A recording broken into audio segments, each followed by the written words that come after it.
Compact phone মানে কি কম পাওয়ার? Oppo Reno 15 সিরিজের যে 3টে ফোন এসছে তার মধ্যে থেকে আজকে যে দুটো ফোনের কথা বলবো, দুটো ফোনই কিন্তু তোমাকে সারপ্রাইজ করবে। অপো রেনো প্রো মিনি কিন্তু এই কম্প্যাক্ট ফোনের ধারণাটাও বদলে দেবে, বেশ চমকপ্রদ। চলো ভিডিওটা শেষ পর্যন্ত দেখতে থাকো।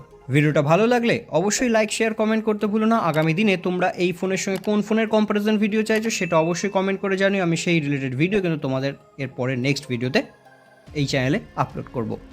একদিকে কম্প্যাক্ট ডিজাইন, অন্যদিকে 200 মেগাপিক্সেলের ক্যামেরা। অপো রেনো সিরিজ এমন কিছু ফোন এনেছে যেগুলো দেখলে সত্যিই চমকে যাবেন। আজকে সেরকমই দুটো ফোনের রিভিউ করছি তোমাদের সামনে, কম্প্যারিজন ভিডিও বলতে পারো। প্রথমেই আসি ডিজাইন অ্যান্ড ডিসপ্লের দিক থেকে।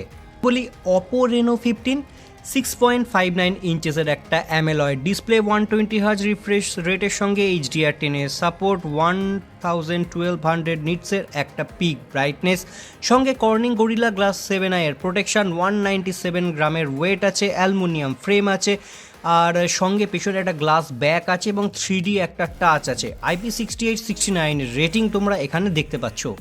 এবার অপো রেনো প্রো মিনি, এখানে তোমরা 6.32 ইঞ্চেসের একটা ডিসপ্লে পাচ্ছ, AMOLED display, 120 hertz refresh rate, HDR10, এখানেও তোমরা 1800 নিটসের একটা পিক ব্রাইটনেস তোমরা এখানে দেখতে পাচ্ছ, সঙ্গে IP68-69 এর রেটিং, গ্লাস ফ্রন্ট সব সেমই তোমরা এখানে পাচ্ছ। ওয়েটটা হচ্ছে 187 গ্রামের মতো। পারফরমেন্সের দিক থেকে আসি, অপো রেনো 15 এখানে স্ন্যাপড্রাগন 7 Gen 4 এর একটা স্টেবল প্রসেসর পাচ্ছ, ব্যাটারি এফিশিয়েন্ট প্রসেসর পাচ্ছ। প্রো মিনিতে তোমরা ডায়মেনসিটি 8450 একটা প্রসেসর পাচ্ছ, যেটা গেমিং লাভারদের জন্য এই ফোনটা বেস্ট অপশন হতে পারে। সঙ্গে পাওয়ার এফিশিয়েন্ট তো অবশ্যই, BGMI COD এগুলো তোমরা দুটোতেই স্মুথ এক্সপিরিয়েন্স কিন্তু পাবে।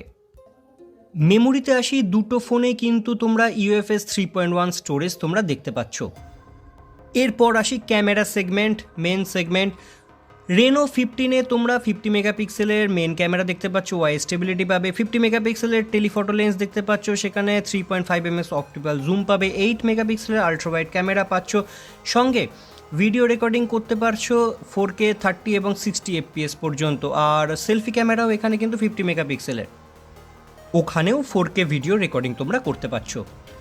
প্রো মিনির কথাতে আসি, 200 মেগাপিক্সেলের এখানে মনস্টার সেন্সার একটা ক্যামেরা তোমরা দেখতে পাচ্ছ, ফ্ল্যাক্সিল লেভেলের একটা আলট্রা ওয়াইড, এখানে তোমরা 50 মেগাপিক্সেলের লেন্স দেখতে পাচ্ছ, সঙ্গে 50 মেগাপিক্সেলের একটা টেলিফটো লেন্স দেখতে পাচ্ছ, সঙ্গে এখানে সেলফি ক্যামেরা 50 মেগাপিক্সেলের, সবকটাতেই তোমরা 4K 60-30 FPS পর্যন্ত ভিডিও রেকর্ডিং করতে পারছো।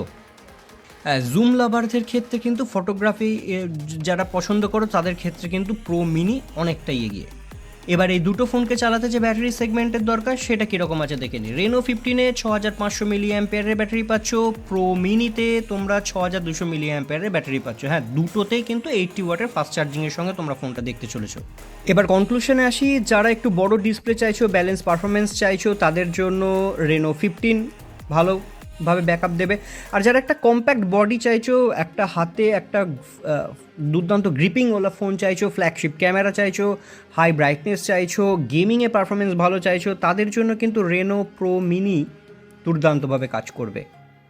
ভিডিওটা ভালো লাগলে অবশ্যই লাইক শেয়ার কমেন্ট করতে ভুলো না। আগামী দিনে তোমরা এই ফোনের সঙ্গে কোন ফোনের কম্প্যারিজন ভিডিও চাইছো সেটা অবশ্যই কমেন্ট করে জানিও। আমি সেই রিলেটেড ভিডিও কিন্তু তোমাদের এর পরে নেক্সট ভিডিওতে এই চ্যানেলে আপলোড করব।